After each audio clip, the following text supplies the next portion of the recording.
Ethan Caldwell was a private man. At 47, he'd spent most of his life avoiding the spotlight, content to live in a modest cabin on the edge of Pine Valley, a scenic stretch of land in western Montana. The valley, all 300 acres of it, had been in his family for 3 generations, passed down from his great-grandfather, a homesteader who claimed it in the 1890s. Ethan wasn't rich in conventional sense. He worked as a handyman, fixing fences and plumbing for locals, but the land was his free and clear and worth millions if he ever chose to sell. He never did. Pine Valley had changed over the years. In the early 2000s, a developer, Crestwood Properties, leased a 50-acre section from Ethan's father to build an upscale gated community, Pine Valley Estates. The lease was for 99 years, a common arrangement for large developments, and it brought in enough money for Ethan's parents to retire comfortably. When they passed away, Ethan inherited the entire valley, including the leased land, making him the landlord of the 40-home community. He kept that fact quiet, managing the lease through a lawyer in Bozeman and rarely visiting the estates. His cabin, tucked a mile away on a forested ridge, was his sanctuary. Karen Mitchell, 55, was the president of the Pine Valley Estates HOA, a former corporate lawyer who'd moved to Montana for its beauty. She treated the neighborhood like her personal domain. She enforced rules with precision: no unapproved paint colors, no visible RVs, no structures without HOA consent.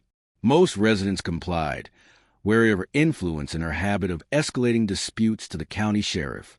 Ethan, living outside the estates, had never dealt with her directly. That changed one crisp October morning. Karen had noticed Ethan's cabin during her daily walks. It was old, built by his grandfather in the 1950s, with weathered logs and a tin roof. To her, it was an eyesore, clashing with the modern cedar-sided homes of the estates. She'd heard rumors about some handyman living there and assumed he was a squatter or renter violating county codes. Without checking property records, she sent Ethan a letter, citing the HOA regulations and demanding he regularize his cabin or face fines. The letter was delivered to a P.O. box Ethan used for mail, and he ignored it, assuming it was a mistake since his cabin wasn't part of the estates. Karen didn't let it go. She sent 2 more letters, each more aggressive, threatening legal action. Ethan, busy repairing a neighbor's barn, tossed them aside. He wasn't part of the HOA, and his cabin predated their rules by decades. But Karen, undeterred, escalated. She called the county sheriff's office, reporting an illegal structure and claiming it lowered property values. A deputy, Tom Reynolds, showed up at Ethan's cabin one afternoon. Ethan was splitting firewood when the deputy arrived. Tom, a local who'd known Ethan's family for years, looked apologetic. "Got a complaint about your cabin," he said. "Some lady from the estates says it's not up to code. You got your permits in order?" Ethan set down his axe, wiping sweat from his brow. "This cabin's been here since '53, Tom. Built by my granddad, long before the county had those codes. And I'm not in the HOA. They've got no say over my land." Tom nodded, unsurprised. "Figured as much. I'll tell her we're looking into it. But you might want to talk to her. She's persistent." Ethan thanked Tom but didn't plan to engage. He assumed Karen would back off once she realized her mistake. She didn't. A week later, she filed a formal complaint with the county, alleging Ethan's cabin violated zoning laws and was an environmental hazard due to its old septic system. She also rallied a few neighbors, convincing them the cabin was a blight. They signed a petition, which she delivered to the county planning office. Ethan got a call from the county, requesting an inspection. He complied, showing the inspector his grandfather's building records and the septic permit, updated in 2010. The inspector, a practical woman named Lisa, found no violations. "Your cabin's grandfathered in," she said. "No issues here. I'll tell the complainant to drop it." Ethan thought that would be the end. It wasn't. Karen, furious at being rebuffed, called the sheriff again, this time claiming Ethan was harassing the estates by refusing to comply. She demanded his cabin be condemned. Tom, the deputy, called Ethan to warn him. "She's not letting this go," he said. "Says she's got a lawyer friend looking into eminent domain. Ethan's patience snapped. He wasn't a confrontational man, but he'd had enough. He called his lawyer, Rachel Dunn, who'd managed a lease with Crestwood Properties for years. Rachel was sharp, with a knack for cutting through bureaucracy. "Let me handle this," she said. "But first, let's confirm the boundaries."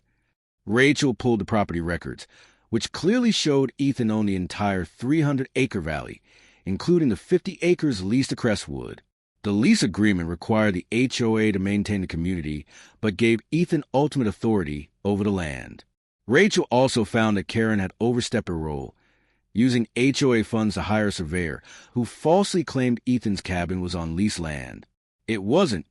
His cabin sat on a separate parcel, well outside the state's boundaries. Rachel drafted a letter to Karen, outlining Ethan's ownership and demanding she cease her complaints.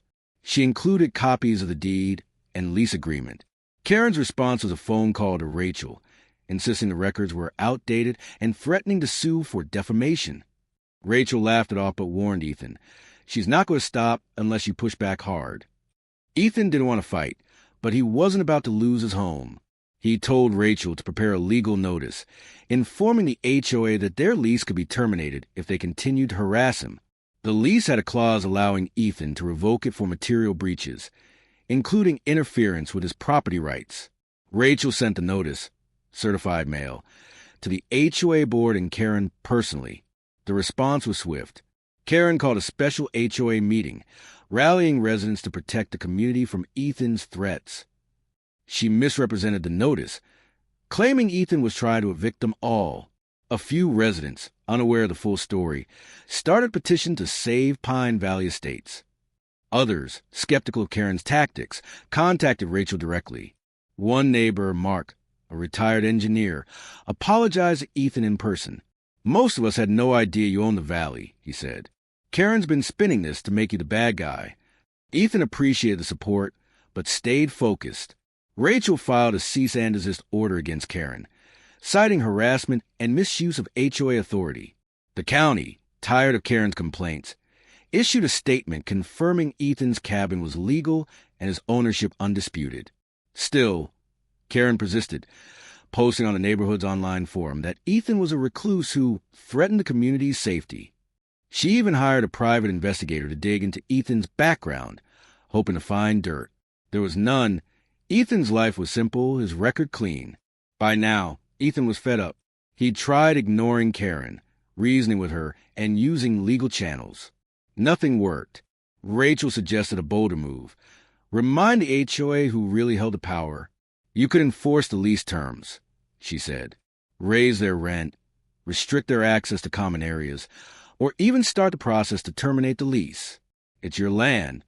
Ethan didn't want to punish the residents, most of whom were innocent in Karen's crusade. Instead, he chose a targeted approach. He owned a private access road that connected Pine Valley Estates to the main highway, a road the HOA used under an easement agreement. Ethan had maintained it himself, plowing snow and patching potholes. Rachel drafted a notice to the HOA, stating that due to ongoing disputes, Ethan was revoking the easement unless the HOA removed Karen as president and dropped all complaints against him. The notice caused an uproar.